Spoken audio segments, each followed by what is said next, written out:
Hey everybody, DeLongShat Signatures here. This is episode 81 of my 2024 TTM returns. I have 3 successes and a purchase to share with you guys today. We'll start off with the TTM returns, and the purchase will reflect another hobby that I have taken to recently. So first, we have a couple of baseball returns. This first one I thought I sent out recently, because I did send out to a few active players that looked like they had started signing this season, maybe a switch of team or a home address leaked out. But this is actually a spring training return from 2 years ago. This is a 2 of 2 success in 856 days from longtime MLB catcher Max Stassi. He is now currently on the Chicago White Sox roster, but I don't think he has played for them yet. I know he was on leave from the team because something with his child being born prematurely, I think is what the story said. Not sure why he hasn't played and is still under contract since 2022. Don't know any of the details on that. But a cool return to get nonetheless. This card did get a little dinged up, but it has a good signature. And then this card looks to be in great condition, but the signature did bubble a little bit. I do prep my cards when I send them, so not sure what happened there. Maybe he just put it back in the envelope too quickly and it smeared off. But either way, 2 autographs that were unexpected to come in today.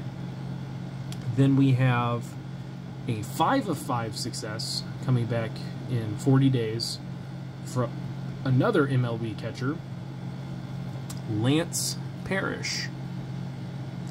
So he does charge a fee. I think it's $15 per.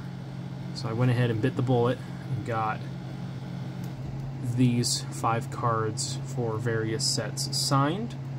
But Lance Parrish is a very accomplished catcher, played quite some time, was named an All-Star 8 times, won a World Series, was a 6-time Silver Slugger, and 3 Gold Glove awards in his career.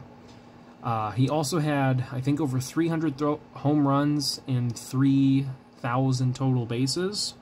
So his career was borderline Hall of Fame. He did receive some votes one year, but he has been kept out of Cooperstown. Again, I don't know the full history of baseball, and I know that the National Baseball Hall of Fame is just so back and forth on who gets inducted and who doesn't get inducted, and they're very selective and everything. So I'd like to ask for your guys' opinion on whether Lance Parrish should be a Hall of Famer or not. Because one of the main things I hear with catchers is that they don't get nearly as many plate appearances, because they don't play every game like a lot of other positional players. But this guy was pretty good with the bat. I mean, I don't know his, stat line and how his OPS plus and everything like that stacks up. I know his WAR was kind of low. It was like in the 30s.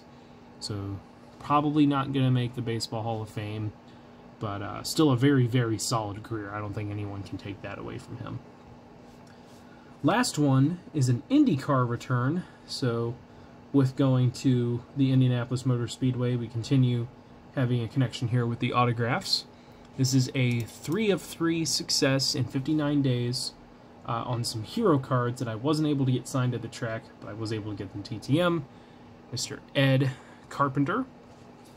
So a big thank you to Megan, TT Hobbies, for sending me this hero card, I think as a Christmas gift last year.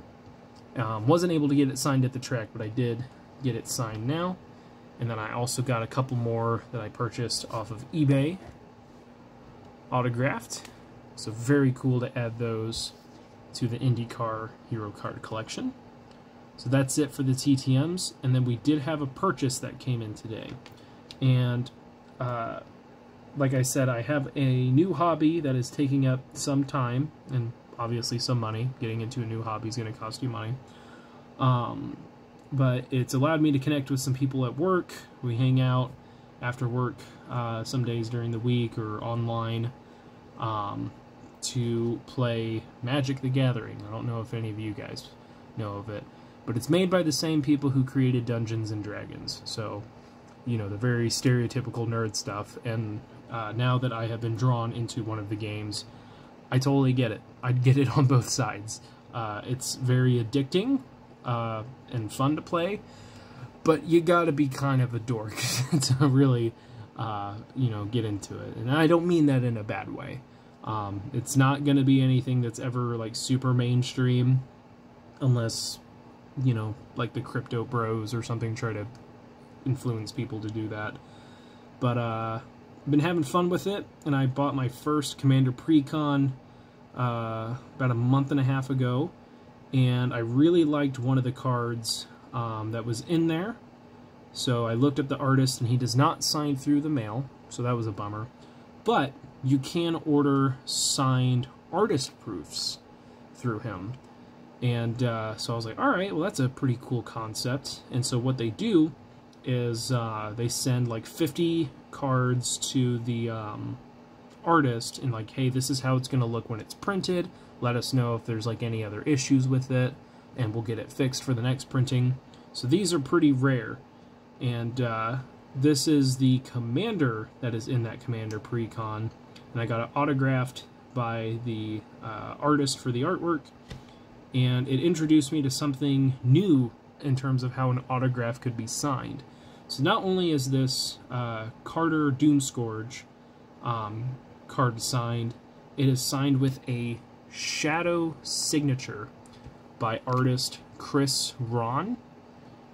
So this concept is where they sign with two different markers, generally a black base and then like another kind of like metallic or like paint pen, you know, really bright color marker.